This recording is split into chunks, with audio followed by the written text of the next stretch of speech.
Sir ఈ 5 సంవత్సరాల్లో జగన్ పాలన ఎలా ఉందంటారు? జగన్ గారు పాలన అద్భుతంగా బ్రహ్మాండంగా ఉంది బాబు.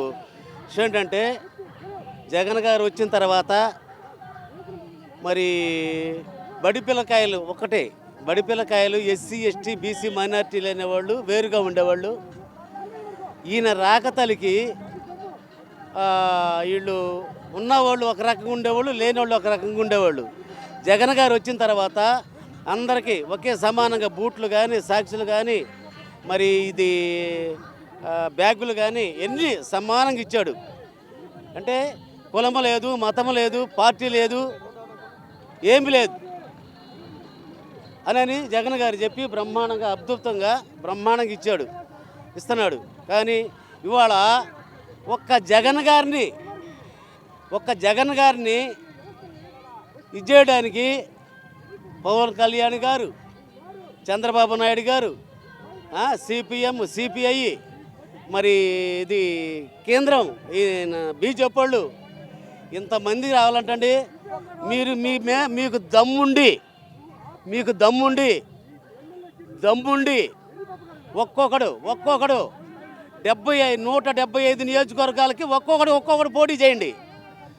100 మంది కలిసి ఒక్కడి వెనక రావటం అది అంత దమ్ముండవాడండి? దమ్ముండవాడేనా? కాదు. 175కి 175 మంది ఈ పోటీ చేయాల. ఢిల్లీ పోయి కొన్నాళ్ళు ఈడకు వచ్చి పవన్ కళ్యాణ్ కలుపుకొని చంద్రబాబు నాయుడు గారు ఏం పార్టీ అండి అది? అడుక్కునుక్కే పార్టీ కదా, మగోడు పార్టీ అది. చంద్రబాబు నాయుడు ఏం చేశాడు చూసావా? వాళ్ళ మామని ఎన్నుపోటు పొడిచి, కత్తితో పొడిచినట్టు ఎన్నుపోటు పొడిచి పార్టీ తీసుకున్నవాడు. జగన్మోహన్ రెడ్డి గారు మగోడుతనంగా మీసమైన చెయ్యేసి బ్రహ్మాండంగా పార్టీ పెట్టుకొని ఒక్కడే సిద్ధమని వచ్చాడు. 24 పార్టీలు కలుపుకున్నాడు. ఎందుకు?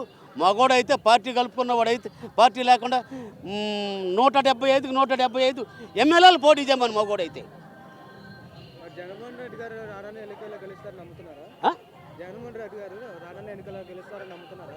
గ్యారెంటీ గారు 100% ఖచ్చితంగా గెలుస్తాడు. ఏడా జగన్మోహన్ రెడ్డి గారు సీఎం అవుతాడు.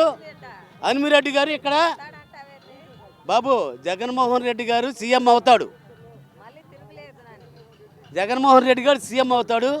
అనిమిరెడ్డి గారు ఎమ్మెల్యే అవుతాడు. గ్యారెంటీగా తిరుగులేదు.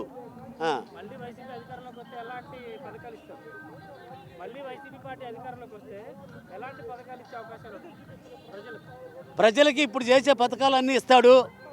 ఇంకా రేపే ఈరోజే ప్రకటిస్తాడు. ఇంకా ఇచ్చేయన్నీ కూడా ఏమన్నా కానీ బ్రహ్మాండంగా చేస్తాడు. ఎలాంటి ఇబ్బంది లేదు.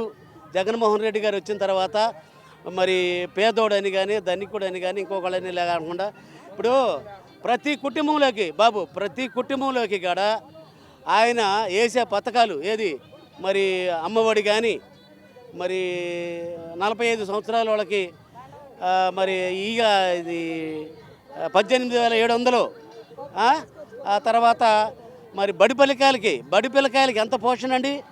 బళ్ళు ఇంతకుముందు మన ఆయన చంద్రబాబు నాయుడు గారు సీఎంగా ఉన్నప్పుడు బళ్ళు మొత్తం తీసేశాడు. తర్వాత జగన్మోహన్ రెడ్డి గారు వచ్చిన తర్వాత బళ్ళు మొత్తం మళ్ళీ బ్రహ్మాండంగా పెట్టించి బళ్ళు మొత్తం బ్రహ్మాండంగా కుర్చీలు కానీ బెంచీలు కానీ వాళ్ళకి పెట్టే ఫుడ్ కానీ బ్రహ్మాండంగా చేస్తున్నాడు. ఇంకంతకన్నా చేసేదేముంది సార్? ఇంకంతకన్నా చేసేదేముంది? ప్రతి మనిషికి మరి రైతు భరోసా కానీ ఏంటి ఇప్పుడు పెన్షన్లు ఇంతకుముందు చంద్రబాబు నాయుడు టైంలో వర్షాల నుంచి ఉండేవాళ్ళు బారుకి ఏది పెన్షన్ తీసుకోవటానికి మొత్తకోళ్ళు మొత్తం పెన్షన్ తీసుకోవటానికి దీంట్లో ఉండేవాళ్ళు. ఇవాళ తలుపు తట్టి ముసలమ్మ వాళ్ళకైనా తలుపు తట్టి బ్రహ్మాండంగా వాళ్ళని నిద్ర లేపి పెన్షన్లు ఇస్తున్నాడు. ఇవాళ ఇంకంతకన్నా మనగొడతానం ఏందండి? జగన్ మనగాడు, వీరుడు, సింహం సింగిల్గా వస్తుంది. పందులు ఏమన్నా కానీ గుంపులుగా వస్తున్నాయి. సింహాన్ని ఒక్కదాన్ని ఓడించమను. అది